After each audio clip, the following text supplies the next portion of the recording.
Well, hello, my lovelies. It's Murky Meg here.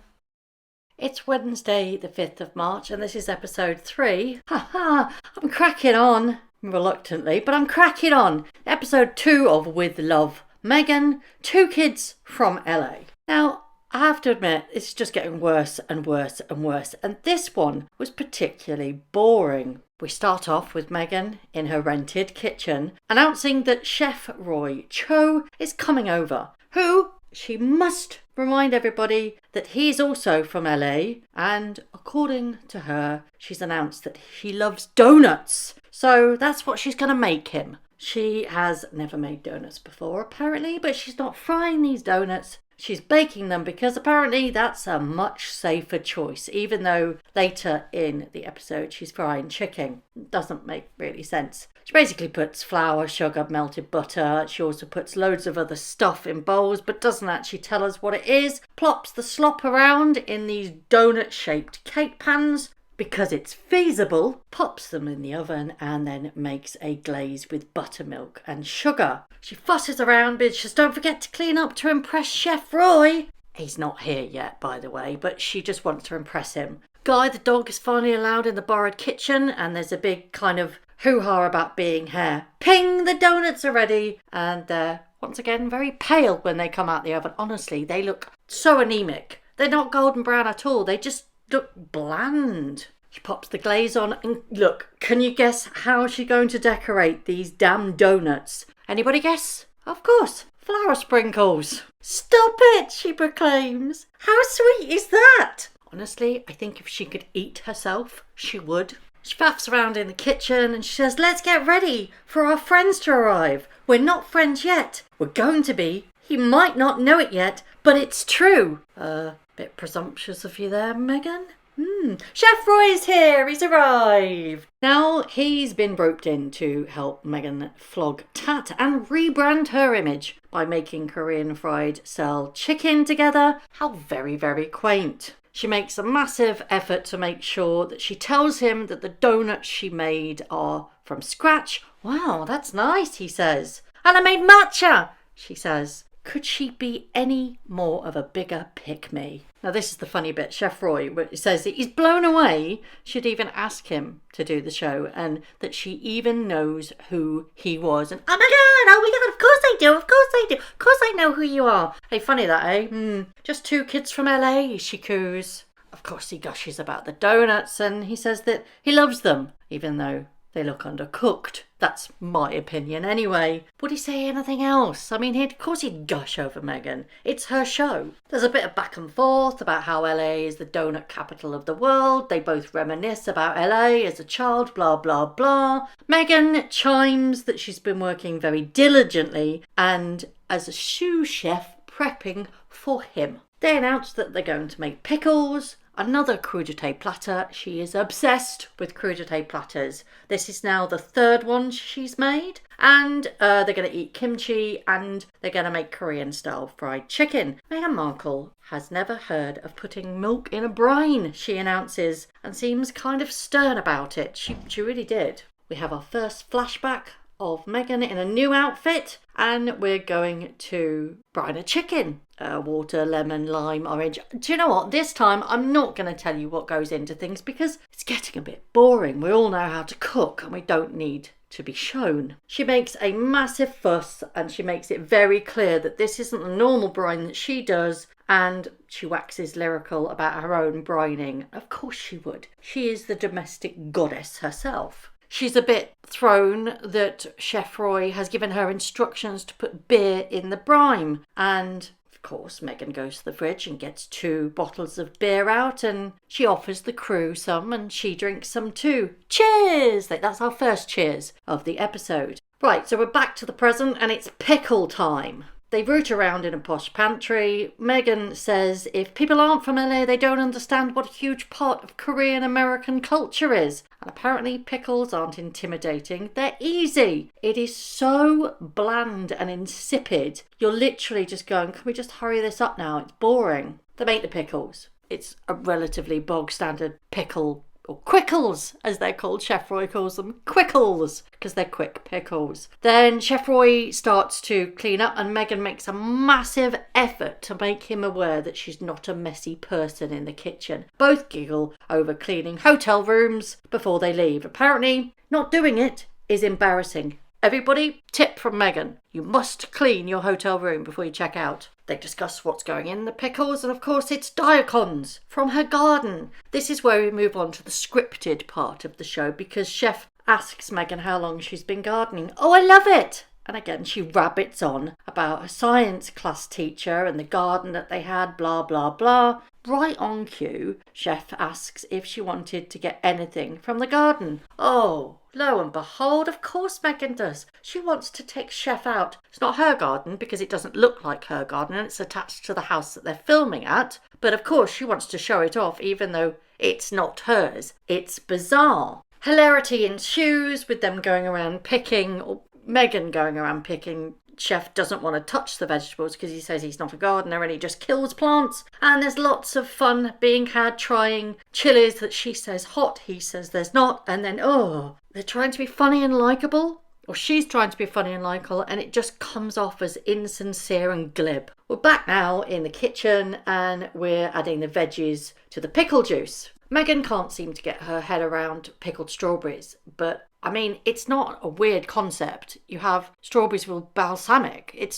They work. It really does. So I can't understand how this culinary person doesn't know how strawberries would lend themselves to either pickles or balsamic or vinegar. It's a marriage made in heaven. And then it becomes very clear why strawberries are mentioned. It's because she has to bring up the fact that she's made her own jam/preserve. Murchy, murchy, murchy. They make a quick kimchi dip, which the crew are forced to try. And this is where Meghan announces that she's going to make a nice crudité platter. I have to really admit that this is getting beyond obsessive now. She keeps doing these crudité platters and she really does harp on about it in this one. She becomes quite obsessed, and in fact, Chef Roy notices that it's fighting talk from Meghan when she speaks about her crudité platter. I mean, there are far better things that you could become obsessed about. She says that she loves them and has them every single day because the kids eat their veggies, as she presents it so beautifully.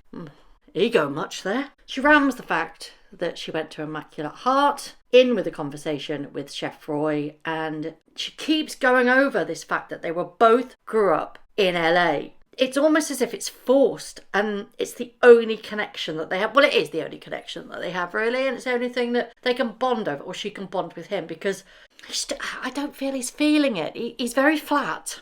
Maybe it's just him. But he does gush over Meghan and how they are both so similar and that they grew up in LA and that they should have met a long time ago. I think that bit was scripted too, because he's not coming off as this. She's bouncing around the kitchen and dancing and yum yum yum, oh yum yum yum, and he's just there. And this is the hilarious bit, because she asks him if he listens to music when he cooks. And he says, yeah, I do. I listen to a lot of hip hop, jazz and speed metal. The look that she gives him, her mask fully drops. She gives him a proper death stare. It's like she can't compute that somebody would have a different musical taste to her. And it doesn't, you can see it, and it was this death stare. Well, I might not like speed metal. I do agree with Chef Roy that something a little bit rocky is often good in the kitchen if you are doing something that needs a lot of attention and a lot of faffing. You know, if you don't need to be relaxed in the kitchen, you need a bit of speed, some good rock music or some good upbeat music is very good for getting you motivated.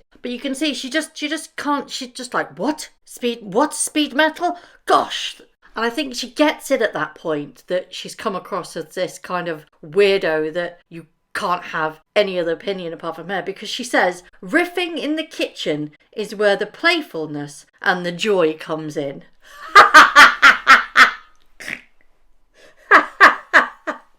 Oh God, the word salad is off the charts. Then she says it's a beautiful opportunity to have fun. Honestly, Meghan, darling, one thing you're not is fun.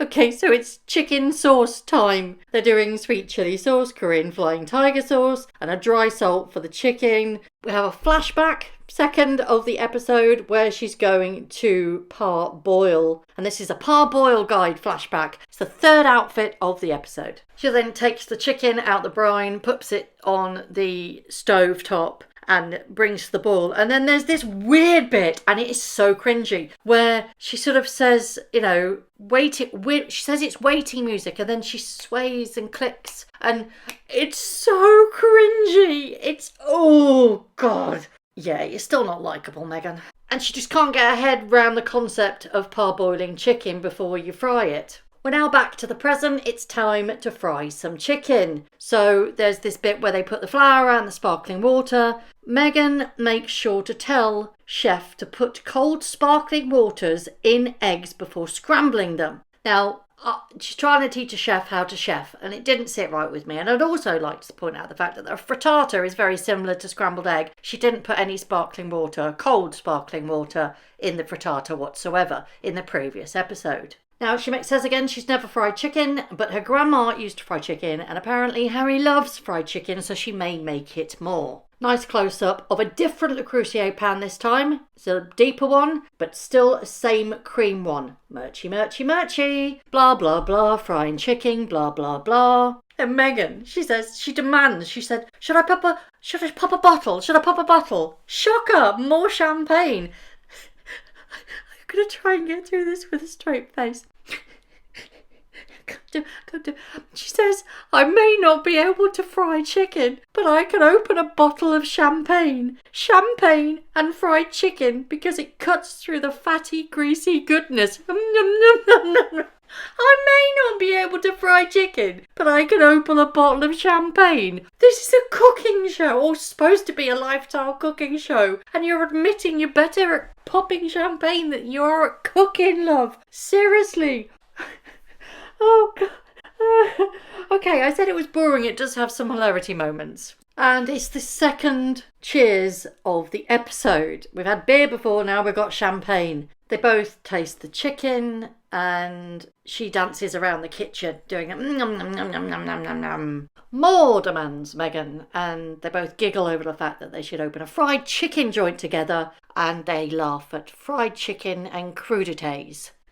Told you, she's obsessed. Split the chicken into several bowls, and they add the different sauces onto them and the dry salt, and lots of close-ups of the bowls. Clearly, we're leading on to merching. 3 different chicken plates with different sauces. They both go, it's a good day to work, says Meghan. And then there's a quick recap of what was previously said. And Meghan said it was so worth it, Meghan says. And Chef Roy says, we family now. And Meghan goes, woohoo! They declare there's too much food for the 2 of them to eat, so they demand the crew try some. But she makes sure that the crew use napkins and plates. Notice she didn't make Chef Roy use a napkin and a plate. She made the crew use napkin and plates. And that is where the episode ends. It's weird. She was almost fangirling over Chef Roy, and he was just so flat, and it was forcing the fact that they were from the same place, LA. I mean, LA is a big place. A lot of people in that industry are from the same places, and it was shoehorning this, and it just didn't it didn't feel authentic. It felt scripted, it felt dry, and there was no joy in it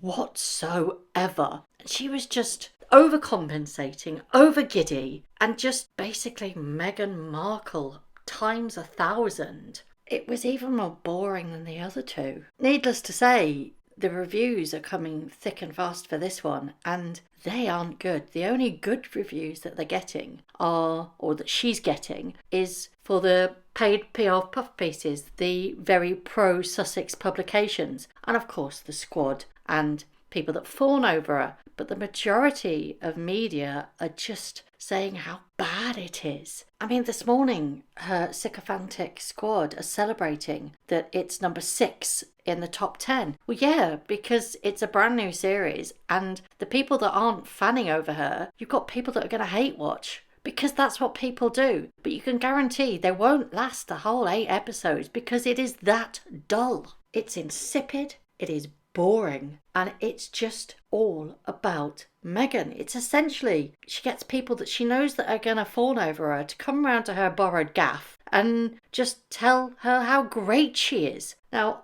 I'm going to take this afternoon off and not watch another episode, but I will watch another episode and I'll see you back here tomorrow. But I hope you enjoyed this commentary. I hope you're enjoying my commentary. If you are, I'll keep doing them. If you're not, I won't. But to be honest, I'm quite enjoying the fact of watching it and then absolutely ripping it to shreds. And I'm getting off on your reactions. I'm really enjoying what you guys are commenting. I really, really am. So I'm trying to bring the fun, I'm trying to bring the sarcasm, and I'm trying to bring the cheekiness because, let's face it, this show lacks that completely. As always, I'd love to know your thoughts. Thank you very much for watching. If you haven't already, please subscribe to my YouTube channel, hit the notification bell, and also that like button. I'd like to take this opportunity to thank all of my followers for all the tips and all the emails, DMs that everybody sends to me. It really is greatly appreciated. So thank you very much for watching once again.